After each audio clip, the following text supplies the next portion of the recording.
Błachowicz versus Pereira, guys.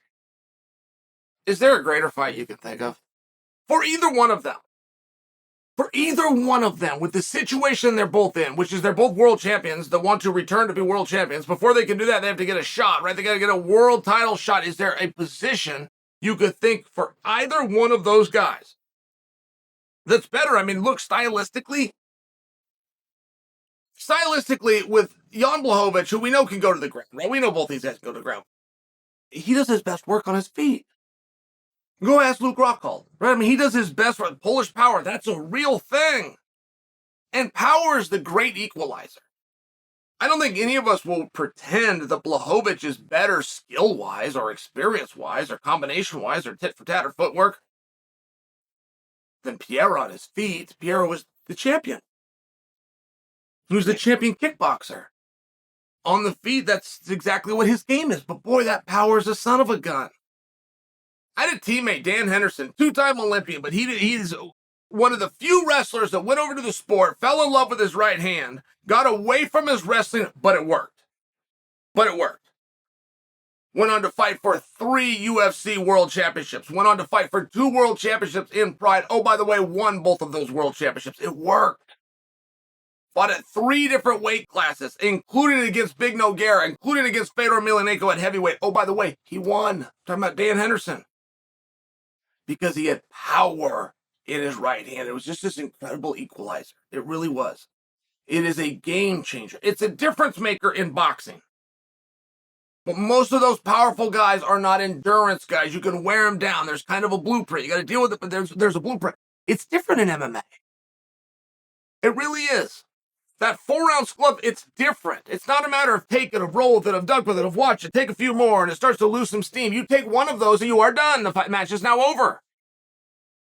And I only bring that to you because if you think of this as a stand-up battle, which is most likely what you're going to see, Błachowicz will probably try to double-cross that at some point, but he'll go back to it. How is Pereira going to do? I mean, Anthony Smith weighed in on this and said Pereira is not going to do great out of the gate, that he's not big enough. That power isn't going to translate. We could take those shots. Well, Pereira's a pretty big guy.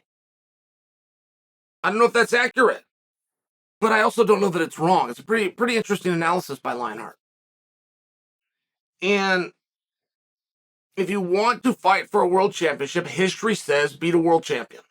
History says you beat a world champion, you fight for the world championship. They're both going to be in there with an opportunity to beat a world champion. And it's just one of these interesting and peculiar spots. And I read a Błachowicz interview earlier today. I loved it. I used to give Błachowicz such a hard time because he didn't make himself interesting. He opens his mouth, it's interesting. My guess is Błachowicz is a pretty cool guy. Like, there's an expression, who would you like to go have a beer with? It doesn't mean you actually have to drink a beer. It just means who would you like to go sit down? Who would you like to just go visit with? Go and have a beer with the guy. You're probably going to take about an hour. Who do you want to go? I think you'd have a great time if you were with Błachowicz. Every time I hear him do something, I'm compelled to it. He seems interesting. He didn't deny any of the skills of Pereira that I just laid out for you. He just said Polish power is a very real thing, right? He's going to bring this equalizer. Oh, okay, that sounds like enough to me. I don't know that I need to hear a whole lot more. Oh, and by the way, this is a co-main event.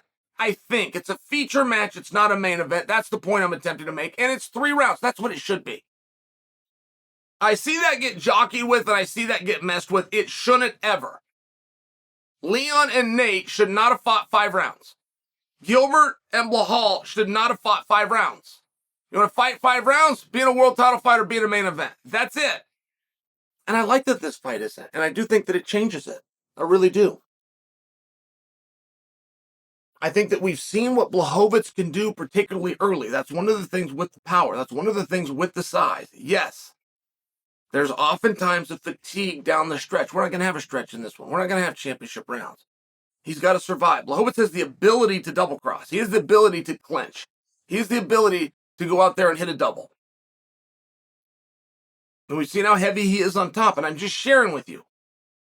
Not that he has to do that or even that he's going to do that. The fact that he can. The takedown is not the biggest problem to a striker. That is a misconception.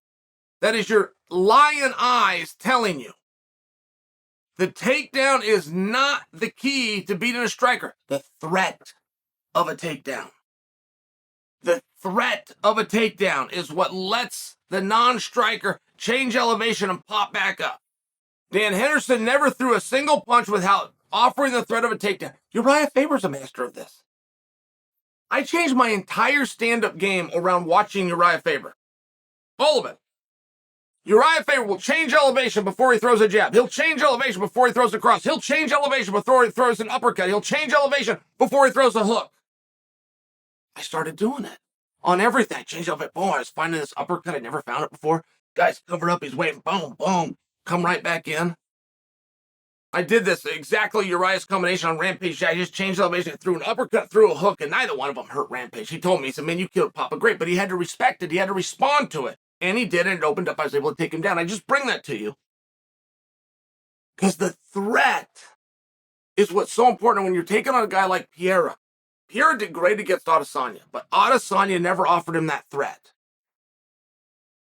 Pereira outstruck Adesanya, included in the fight that Pereira lost, the last one. But Pereira offered a threat. He made Adesanya guess a couple of times. Is he going to take me down? Is he going to change elevation? Is he going to go for it? I'm just offering for you that it's a very big deal. And it's something that does favor Błachowicz. And as this fight gets closer and Błachowicz starts talking, and I think that Błachowicz is interesting, I encourage him, keep coming with it. Pierre's interesting too, man. He gets in the native garb. He's on a one wheel and he's kicking soccer balls and then shooting with bow and arrow. I mean, they're two really interesting guys. This has the ability to be a really interesting match just before we even get to the stylistic side of it. Not to mention what could come out the backside, which is Jamal Hill's next opponent. It's possible.